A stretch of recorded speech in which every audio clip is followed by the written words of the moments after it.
Au début de ma vingtaine, j'ai eu une sorte d'acné. Je ne sais pas si c'était de l'acné d'adulte ou quoi que ce soit. Et ça a duré jusqu'au milieu de ma vingtaine. Bonjour les amis, j'espère que vous allez bien. Bienvenue dans cette nouvelle vidéo. Vous l'avez vu aujourd'hui, on va faire une mini FAQ. Je voulais notamment répondre à quelques questions que vous m'avez posées sur moi au fur et à mesure de ma chaîne jusqu'ici. Et sans plus tarder, on va commencer maintenant.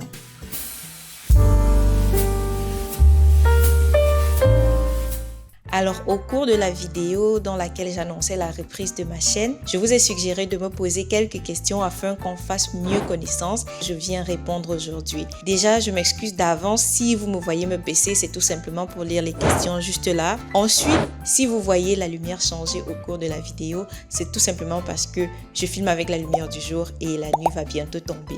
Donc, je me suis un peu empressée parce que je voulais absolument filmer cette vidéo aujourd'hui afin qu'elle soit en ligne en semaine. La première question, bien sûr, sont des informations un peu d'ordre biographique, à savoir, tu as quel âge et tu es de quelle origine? Alors, j'ai 32 ans, je suis d'origine camerounaise, je suis camerounaise même. Je suis née à Bafoussam. Si vous connaissez Bafoussam, dites-moi dans les commentaires. Donc, je suis née à Bafoussam, j'ai grandi à Bafoussam, j'ai terminé le lycée, puis je suis allée à Yaoundé, où j'ai poursuivi quelques années à l'université. Ensuite, je suis partie pour la Chine. J'ai vécu 9 ans tout en Chine avant de déménager récemment au Canada. Au moment où je vous fais cette vidéo, c'est là que je vis. La prochaine question, ou plutôt les prochaines questions, c'est 3 questions en un. Je me propose de répondre à toutes ces questions-là en un parce qu'elles vont un peu ensemble. C'est tout simplement, tu es salariée ou étudiante? Dans quel domaine? Tu travailles dans quel secteur? Alors, je suis salariée, je travaille un 9-5 comme tout le monde. Alors, mon emploi de temps, c'est plus 7h30, 15h30. Donc, je ne suis pas étudiante, clairement. Pour ce qui est de mon domaine, j'ai étudié la traduction et l'enseignement des langues. Disons l'enseignement des langues secondes, comme le français langue seconde, ou encore l'enseignement des langues étrangères, comme chinois langue étrangère. Disons que j'ai fait surtout traduction et langue tout mon parcours et normalement je suis chercheuse même de base, donc j'aime mieux dire que je suis enseignante-chercheur beaucoup plus, quoique en ce moment avec le déménagement et le fait de recommencer à zéro, je ne fais pas vraiment de la recherche activement en ce moment, mais je sens que ça ne va pas tarder à reprendre.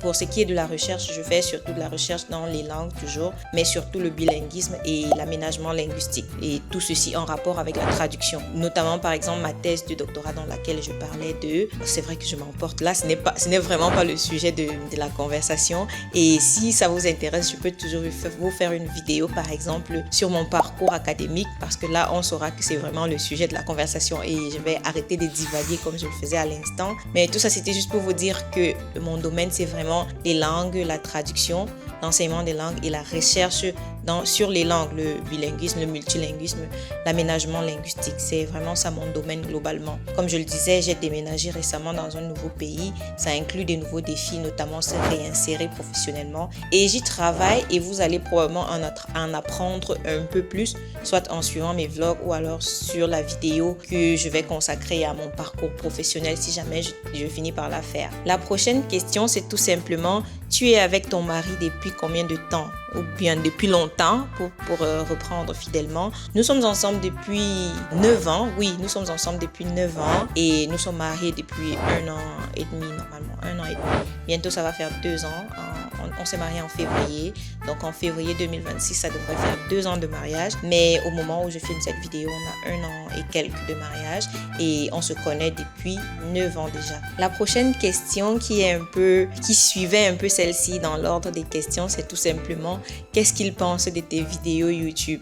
Rien, du moins, je sais pas. Je devrais lui poser la question de savoir ce qu'il pense. Enfin, ça ne le dérange pas plus que ça. À partir du moment où il n'y apparaît pas du tout, ça ne lui pose pas de problème. Donc, il n'a jamais manifesté quoi que ce soit par rapport à ça. Au demeurant, je dirais même qu'il m'encourage parce que ça m'emmène à explorer des pans de ma créativité que lui, il aime bien. Voilà, je vais m'arrêter là parce que voilà. La prochaine question, c'est ton fils à quel âge maintenant? Alors, il a 4 ans et il vient d'entrer à la maternelle parce que bon, en Ontario, on rentre à l'école à 4 ans. Donc, il vient tout juste de commencer l'école et ça se passe bien jusqu'ici. Donc, il a 4 ans et il est joyeux, il est heureux. Bon, les 2 dernières questions que j'ai sont un peu, elles s'embriquent un peu. Donc, la première, c'est, as-tu un budget shopping car tu nous fais souvent des hauls. Je ne dirais pas que j'ai un budget shopping, mais j'ai une sorte de marge que je ne peux pas dépasser en termes de shopping. Je n'achète pas des vêtements tout le temps. Cette année, par exemple, je n'ai pas acheté grand-chose avant cet automne, avant la fin de l'été et l'automne. Je n'ai pas acheté grand-chose. Je vais probablement vous faire un haul dans les jours à venir avant la fin de l'année et ça va être le seul haul de cette année et ça va vraiment être mes seuls achats de cette année parce que je n'ai pas acheté grand-chose comme je le disais. Disons que je suis arrivée à un niveau de ma garde-robe où mes achats sont très calculés et donc très planifiés par conséquent. Faut dire que j'ai déjà constitué l'essentiel de ma garde-robe en termes de basique, c'est-à-dire par exemple que j'ai ce qu'il me faut en termes de jupe en soie, j'ai ce qu'il me faut en termes de pièces en lin, j'ai ce qu'il me faut en termes de blazer, j'ai ce qu'il me faut en termes de chemise.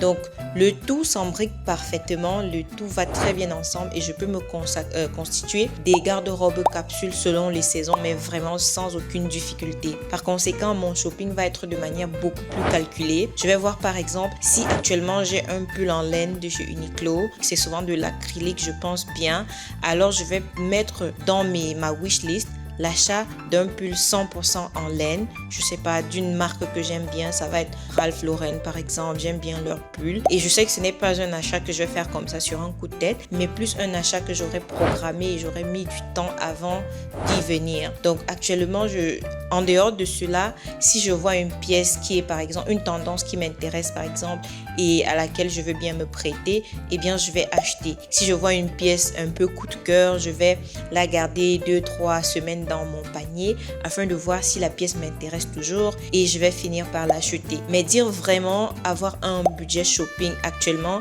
je n'en ai pas. La raison étant toute simple. En termes de vêtements, j'ai plus ou moins tout ce qu'il me faut. Honnêtement, j'ai plus ou moins tout ce qu'il me faut. Donc la prochaine question c'est, la mode étant ton univers, est-ce que tu dépenses ou alors est-ce que tu accordes autant d'argent pour tes soins de la peau et tes soins capillaires? Alors là quand même c'est relatif, on ne peut pas comparer parce que comme je disais, j'ai quand même pris 2-3 ans à investir grandement dans ma garde-robe parce que je voulais un peu la pérenniser du point de vue des basiques. Ce que j'ai réussi à faire fait que si tu me suis depuis le début de cette chaîne, tu peux penser que j'achetais énormément de vêtements à l'époque, il y a comme presque 2 ans maintenant. C'est parce que je voulais vraiment constituer la base de ma garde-robe et ce n'est plus le cas actuellement. J'explique ceci juste pour en venir au fait que actuellement je suis plus à même à mettre un certain budget dans mes soins de la peau, la skincare, dans des soins beaucoup plus de qualité. D'ailleurs, je cherche perpétuellement des produits qui me permettront d'aller un peu au-delà de ce que je fais actuellement en termes de skincare et qui iront bien avec ma peau parce que ma peau aussi peut être assez capricieuse. Au début de ma vingtaine, j'ai eu une sorte d'acné. Je ne sais pas si c'était de l'acné d'adulte ou quoi que ce soit et ça a duré jusqu'au milieu de ma vingtaine. Disons que depuis que c'est terminé, j'ai toujours un peu le spectre de l'acné là sur ma tête et j'ai très peur que ça reprenne. Par conséquent, je fais de mon mieux pour ne pas trop agresser ma peau. Je fais de mon mieux pour faire uniquement le minimum nécessaire, franchement. Et pour ce qui est de mes soins capillaires, cette dernière année, je n'ai fait que garder mes cheveux sous des tresses. Et justement, pour en venir à ça, je les avais beaucoup négligés dans les 2 années avant cela. À savoir que je faisais tout le temps des chignons. Je me suis retrouvée avec les cheveux vraiment en très mauvais état. Et j'ai prévu de résorber ce problème-là l'année prochaine. Donc, l'un de mes objectifs de l'année prochaine, ou du moins de cette année. Pourquoi je dis l'année prochaine? Quand je dis cette année, c'est à partir de mon anniversaire, donc d'octobre à octobre. Donc l'un de mes objectifs de cette année, c'est justement de pouvoir prendre soin de mes cheveux, pouvoir leur redonner vie parce que faut savoir que non, naturellement, j'ai quand même une très belle chevelure et je compte absolument réparer le mal que je leur ai fait et essayer de vraiment prendre soin de mes cheveux beaucoup plus et beaucoup plus quotidiennement. Voilà les amis, c'est tout pour cette vidéo dans laquelle je répondais à vos questions. Comme je le disais, c'est plus une mini FAQ parce que je pars des questions que j'ai reçues de votre part. Pour le moment, on est une très petite communauté, donc ça fait sens que je n'ai reçu que quelques questions. En tout cas, ça m'a fait très plaisir de filmer cette vidéo pour vous. Ça m'a fait très plaisir de vous en dire un peu plus sur moi afin que nous fassions connaissance. N'hésitez pas également à me parler un peu de vous, d'où est-ce que vous me suivez. N'hésitez pas à me dire tout cela en commentaire. Par chance, vous avez d'autres questions. N'hésitez pas également à les laisser en commentaire. J'y répondrai avec plaisir. Donc c'est tout pour cette vidéo. On se revoit très bientôt pour une nouvelle vidéo. D'ici là, portez-vous bien. Bonjour.